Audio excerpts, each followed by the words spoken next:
সুপ্রিয় শিক্ষার্থীবৃন্দ, আশা করি তোমরা সবাই ভালো আছো। ধারাবাহিকভাবে আমরা দেখতেছিলাম নিউটনীয় বলবিদ্যা। আজকে আমরা দেখব গাণিতিক সমস্যা। পর্ব 1-এ দেখতে চাই যে ম্যাথগুলো। প্রথম ম্যাথটা হচ্ছে পৃথিবীর ব্যাসার্ধ যদি কোনো কারণে হঠাৎ সংকুচিত হয়ে বর্তমান মানে অর্ধেক হয়ে যায়, তাহলে দিনের দৈর্ঘ্য কি পরিবর্তন হবে। মানে কি, মনে করো যে এইটা বর্তমান পৃথিবী আছে, এটার ব্যাসার্ধ হচ্ছে আর, ভর তো যথারীতি এম। যদি কোনো কারণে এটি সংকুচিত হয়ে এই পজিশনে আসে, যখন ব্যাসার্ধ অর্ধেক হয়ে যাবে r/2, তখন দিনের দৈর্ঘ্য কেমন হবে। এই ক্ষেত্রে যদি পৃথিবীর নিজকে এক পাক ঘুরতে t1 সময় লাগে, এটা আমাদের জানা 24 ঘন্টা। তাহলে এই ক্ষেত্রে যখন এই শেপে আসবে, এই আকৃতিতে আসবে, তখন দিনের দৈর্ঘ্য হচ্ছে হোয়াট। তাহলে এখন যে অবস্থায় আছে, এই অবস্থায় আমরা জানি পৃথিবী একটা নিরেট গোলক। এটার জড়তা ভ্রামক কত? নিজ অক্ষের সাপেক্ষে, অর্থাৎ ভর কেন্দ্রগামী বা কেন্দ্রগামী অক্ষের সাপেক্ষে, যে কোনো ব্যাসের সাপেক্ষে যদি হয়, এটা যে কোনো ব্যাস বিবেচনা আমরা করতে পারি। যে কোনো ব্যাসের সাপেক্ষে জড়তা ভ্রামক কি হবে? I1 সমান 2/5 m² আর এই ক্ষেত্রে কি হবে? I2 সমান 2/5 m আর জায়গা হবে r/2 হোল স্কয়ার। তাহলে এখানে কি পাবো আমরা? এখানে পাবো 2/5 m r²/4, তাহলে 1/10 m r²। তাহলে দ্বিতীয় ক্ষেত্রে যত ভ্রামক চেঞ্জ হয়ে আমাদের হয়ে গেল 1/10 m r²। প্রথম ক্ষেত্রে ছিল I1 = 2/5 m r²। এখন আমরা জানি কৌণিক ভরবেগের নিত্যতা সূত্র অনুযায়ী L1 সমান L2। তার মানে হচ্ছে L মানে কি? I omega. I1 ω1 সমান I2 ω2। I1 এর মান কত? I1 এর মান হচ্ছে 2/5 m r² ইন্টু ω1। I2 হচ্ছে 1/10 m r² ইন্টু ω2। এখন দেখো m r² কেটে গেল, যদি 5 দিয়ে রেখে কাটি তাহলে এটা 2 হবে। m r² বোথ সাইড থেকে কেটে গেল, এটিকে 5 দিয়ে কাটলে 2 হবে, 85 কেটে গেল। এখন কি পাবো? ω1 এবং ω2 এর মধ্যে সম্পর্ক কি দাঁড়ায়? তাহলে ω2 সমান 4ω1।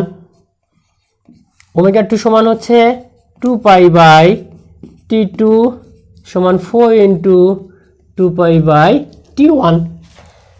2π কেটে গেল, তখন তোমরা কি পাবা? t2 সমান t1/4। t1/4 যদি অংশটা মিশিয়ে দেই, এই কি ছিল এখানে? L1 সমান L2। এটা কেন পেয়েছিলাম? আমরা এখানে ইউজ করেছিলাম যে কৌণিক ভরবেগের সংরক্ষণশীলতা নীতি, L1 সমান L2। এরপরে L সমান হচ্ছে I ওমেগা, I1 ω1 সমান I2 ω2। এরপর আমরা ফর্মুলা অনুযায়ী এই যে I1 এবং I2 ভ্যালু বসালাম। বসানোর পরে আমরা ω1 ও ω2 এর মধ্যে সম্পর্ক পেয়ে গেলাম। কি পেয়েছি? t2 = t1/2। তাহলে t2 সমান 24 hour/4 = 6 আওয়ার। এই ক্ষেত্রে দিনের দৈর্ঘ্য হয়ে যাবে তোমাদের 6 ঘন্টা। যদি পৃথিবীর বর্তমান ব্যাসার্ধের অর্ধেক ব্যাসার্ধের পৃথিবী হয়ে যায়, এমন শেপে চলে আসে, এমন সাইজে চলে আসে, তখন দিনের দৈর্ঘ্য হবে 6 ঘন্টা। কিন্তু আমরা চেয়েছি কি পরিবর্তন হবে? পরিবর্তন হবে মানে চেঞ্জ কত? তাহলে ডেল্টা টি সমান 24 ঘন্টা মাইনাস 6 ঘন্টা ইকুয়াল 18 ঘন্টা কমে যাবে। এটা অ্যান্সার। আবার কোশ্চেনটা দেখো, বলা হয়েছে পৃথিবীর বর্তমান ব্যাসার্ধের অর্ধেক ব্যাসার্ধের পৃথিবী যদি হয়ে যায় কোনো কারণে হঠাৎ সংকুচিত হয়ে, মানে পৃথিবীর ব্যাসার্ধ যদি কোনো কারণে হঠাৎ সংকুচিত হয়ে বর্তমান মানে অর্ধেক হয়ে যায়, তাহলে দিনের দৈর্ঘ্য কি পরিবর্তন হবে। এই ক্ষেত্রে আমরা দেখলাম যে দিনের দৈর্ঘ্য হবে আমাদের 6 ঘন্টা। তাহলে চেঞ্জ কত? চেঞ্জ হবে 18 ঘন্টা। আশা করি বুঝতে পেরেছো।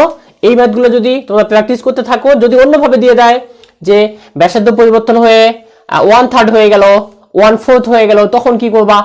এইসব ক্ষেত্রে আমরা এই ফর্মুলা মেনটেন করে করতে পারবো। এখন চলো আমরা একটা কমন সিদ্ধান্তে পৌঁছাই যে এই টাইপের যে ম্যাথগুলো আসুক না কেন, আমরা কিভাবে 10 সেকেন্ডে বা 5 সেকেন্ডের মধ্যে করতে পারি। কি বলেছিলাম যে এই যে পৃথিবী আছে এটার ব্যাসার্ধ হচ্ছে আর, বর্তমান যে পৃথিবীর অবস্থা এটা, ভর তো যথারীতি m, যদি ভর ঠিকই থাকবে ব্যাসার্ধ যদি অর্ধেক হয়ে যায় মানে r/2 হয়ে যায়, তাহলে দিনের দৈর্ঘ্যে কি পরিবর্তন হবে? এখানে দিনের দৈর্ঘ্য t1 ছিল 24 ঘন্টা, এখানে t2 সমান হওয়ার। এখানে দেখো তো ব্যাসার্ধ r2 সমান কি আছে, এখানে r1 সমান কি r, r2 সমান কি r/2, এই যে নিচে 2 আছে আর এর নিচে, এটা হচ্ছে n, আর সূত্র হচ্ছে t2 সমান, শর্টকাট করবা, t2 সমান t1/n²। তাহলে n এর মান 2, এখন কি পাবা 24 ঘন্টা 2² 24/4 = 6 ঘন্টা। এখন দিনের দৈর্ঘ্য হয়ে যাবে 6 ঘন্টা। পরিবর্তন হবে কত? ডেল্টা টি হচ্ছে t1 - t2, যেহেতু কমে গেছে t1 - t2, 24 ঘন্টা - 6 ঘন্টা = 18 ঘন্টা। তাহলে দিনের দৈর্ঘ্য পরিবর্তন হবে 18 ঘন্টা, অর্থাৎ 18 ঘন্টা কমে যাবে। যদি এমন ঘটনা ঘটে যে ব্যাসার্ধ যদি 1/3 হয়ে যায়, তখন কি হবে? এখানে হবে 3, n এর মান হবে 3, তখন এখানে কি পাবা 3² তখন হবে এখানে 9, 24/9, 24/9 এটা যদি ডিভাইড করো, 9 24 এর মধ্যে 2 বার, 18 হাতে থাকে 6, 60 এর মধ্যে 9 যায়, 6 9 54, তাহলে 2.6 আওয়ার। এখন চেঞ্জ কত হবে? চেঞ্জ হবে 2.6, তাহলে 2.6 যদি সাবট্রাক্ট হয়ে যায় তাহলে হবে 21.4 ঘন্টা। তাহলে দিনের দৈর্ঘ্যের পরিবর্তন হবে এই ক্ষেত্রে 21.4 ঘন্টা। যদি ধারাবাহিকভাবে যাই আসুক না কেন, এক্ষেত্রে যদি 4 হয় তাহলে এখানে 16 হবে। একটু দেখো 4 হলে কি হবে, যদি 1/4 হয়ে যায়, ব্যাসার্ধ যদি কমে 1/4 হয়ে যায়, এখানে 4 পাবে তোমরা, তখন এখানে n এর ভ্যালু পাবা 4, এখানে 4², এখানে 16, 24 কে 16 দিয়ে ডিভাইড করলে 3/2, তাহলে চেঞ্জ কত আসবে?